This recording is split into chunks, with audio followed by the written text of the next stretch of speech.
Ассаламу алейкум, дорогие подписчики, не забываем ставить лайк, подписаться. Про это родители, как это уважение родителей, да, Аллах как это нас, как это сообщит и предупреждает, и как это говорит, что как быть с родителями.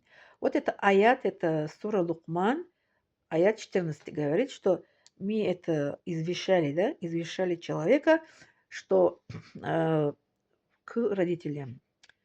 И мама, которая это носит ее, это ребенка очень труднее, это трудное положение, сложно это ребенка, как это в утробе мамы 9 месяцев, как она, как это другой человек, другой человечек, да, ангелочка, это по этой в животе она носит.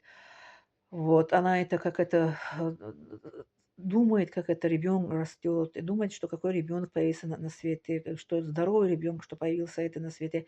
Мама как переживает, и ночами как не спится, ребенок толкает, ребенок как это кушать просит, голодает мама, токсикоз у мамы будет, не может кушать, кушает, как это вырывает, или как это мама как это переживает, переживание 9 месяцев.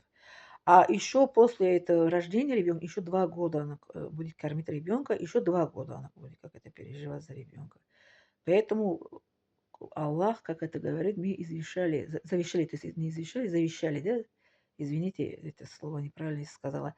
Завещали, да, завещание, да, завещали это человека, что э, уважение к родителям, забота о родителях. Вот, далее аят говорит, что благодари мне, Аллах говорит, и благодари своих родителей, говорит, и твои возвращения ко мне. Если мы не будем благодарить Аллаха и родителям, и не будем заботиться о родителях, не будем беречь своих родителей, когда возвращаемся к Аллаху, Аллах будет спросить нас в судный день. А ну-ка иди, давай. Допрос будет там перед Аллахом. Да, как мы благодарили Аллаха, благодарили это своих родителей, как мы заботились о них, как мы берегли это их, как мы как это любили, уважали, ценили своих родителей. Будь перед Аллахом ответить в судный день. Не забывайте ставить лайк, подписаться, пожалуйста.